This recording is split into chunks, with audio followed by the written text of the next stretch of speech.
Susan, Charlotte, those are all the Featherwoods of Bell Gardens. We made the Featherwoods of Bell Gardens. Mm. Okay, so we got the Bell Gardens Becker Woods, Bell Gardens white boys, but we got the Bell Gardens white girls. Okay. Okay? Mm-hmm.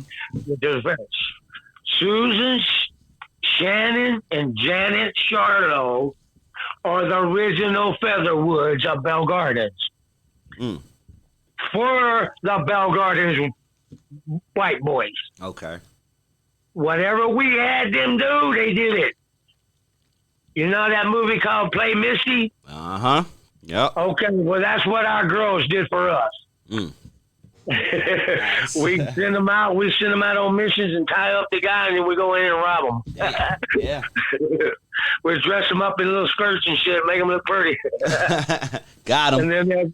And then they'll go and get the dude at the bar right there. Remember Marie's Bar? The Marie's Bar that used to be right there across the street from Foodland. Okay, well, that was our bars. Marie's Bars. Marie would let us go in there and find a dude with a fat pocket. Wow. And then we'll send Janet in there, and she'd go flirt with him, and they'd come out and bring him out in the back alley, and we'd beat him up and take his money. Damn. And then we'll wait until the truck, the Budweiser and Miller trucks get to running early in the morning and dropping off at the liquor stores, and we'll roll up that big old door on it and grab about 5 or 6 cases of beer and run. Damn, man. Before cameras and shit, huh? Yeah, and then Kojak would catch us and take us down in the riverbed and beat our ass with his baton. Yeah, and Kojak was one of the more famous cops in the area, right? Explain that to people. He was a very... Because I remember that name, too. Yes, he was the one that... he actually looked like Kojak on that show, Kojak. That police show, Kojak? Yep. He Telly Savalas. Like Telly Savalas. He actually looked like Telly Savalas. Yeah, old Kojak. But he wouldn't put no bruises on you. Everybody tell him, oh, he beat me up. He took me around the riverbed. Well, show me where he hit you. I don't see no marks. No, because he put styrofoam around his damn baton and then fucking beat you in the gut with it. Damn. And it don't leave no bruises. It just hurts inside. I remember some of the older BG locals on. There was one dude that lived across the street from me on Colmar, and he would tell me about He would tell me about this old cop named Kojak, and I just remember it's so weird how you remember certain things, man. Yeah. Damn. Did you get bounced around from prison to prison? Like. Okay, I went in. I was sentenced to 3, and then I got out. Was out like a week. Went back in. Was all of them stretches about 7-8 years at a time. Okay. And then I'm only got like 2 or 3 days in between before I was put back into another sentence. In other words, taken out, sentenced, and brought back. Brought back to the court and brought back. Damn. So it ends up being 38 years altogether. Man. All right. So and it's only within less than a year of being out on the streets in between. Yeah. So you went in San Quentin. Gina's got all my paperwork. It's got all the dates. I have to look at all the dates, but all the stretches I think was the longest was 17. So. Damn, man. Yeah, it was a long stretch, man. This way, Gina's 42 years old. I only spent maybe less than a full year if you put it all together with her. Out of all those years, okay? Yeah, man. It's like this, bro. It's like this. Now that I stepped up and I'm a stepdad to a 6-year-old, right? And she's biracial, okay? Okay. So she's half black and she's half white. So the things that I'm doing now the right way to the 6-year-old, I wish I could have done for Gina. And now that I post stuff on the Facebook or whatever, Gina sees it and it tears her up, man.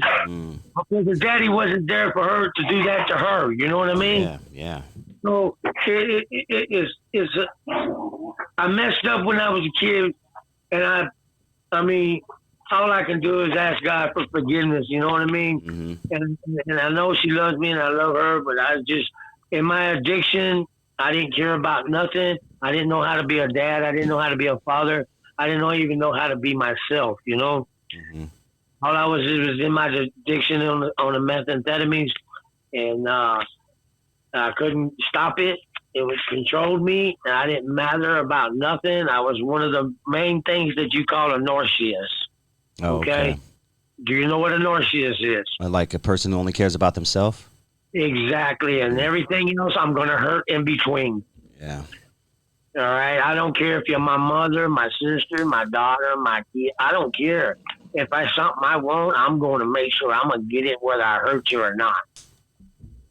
You get me? Yeah. So anyway, that's the way my life was with Gina and my wife Helen. Yeah. Well, Okay? bless both of them, man, for still being. I'm sure you feel blessed still having them, dude. Yeah, I mean, I can't. I mean, if she was to hate me, there's nothing I can say about that, you know. Mm-hmm. But God has allowed me to. It's not how you fall; it's how you pick yourself up. That's right. That's word. Yeah, man. I love that shit. Okay? I always remember that, man. It don't matter how you fall, where you fall. God said, always come as you are. Pick yourself up. It don't matter how you do it, when you do it, or who may see you do it. Mm-hmm. You do that. You pick yourself up and you walk straight. Don't let no one discourage you. You know? You don't have to impress nobody. You don't have to impress nobody. You don't have to like nobody. You don't have to have people like you. But you have to live in society. So my whole goal since the day I walked into Bell Gardens, my whole day of every day of living, just listen to what I'm fixing to say. I would never put a bad taste in people's mouth unless they allow me to. Mm-hmm. If you make my problems your problem, I am going to put a bad taste in your mouth because I'm going to play it to the fullest. But if you do not play that with me, I will always leave a good taste in anybody's mouth, whether I know you, hate you, or whatever. Before I leave your face, you will have a good taste about me in your mouth. So let everybody know, man, I've been to the prisons, the worst prisons. I've been to the worst. I've been down to the dirt. The 3 years out here in Texas of getting my life together, I lived homeless on the streets. Okay? Mm-hmm. In the dirt.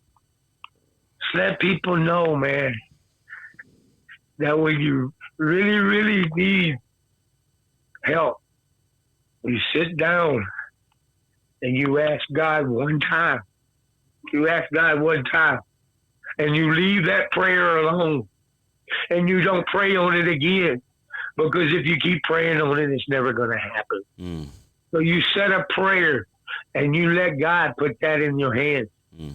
Because I'm going to tell you, he's going to answer it.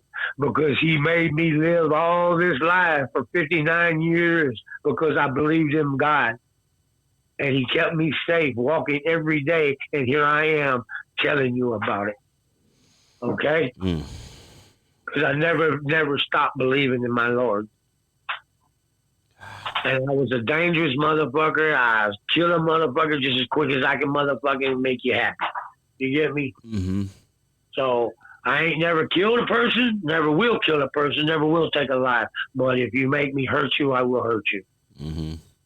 And I expect to get hurt too. So I'm not telling you something that I'm not willing to do myself or accept myself.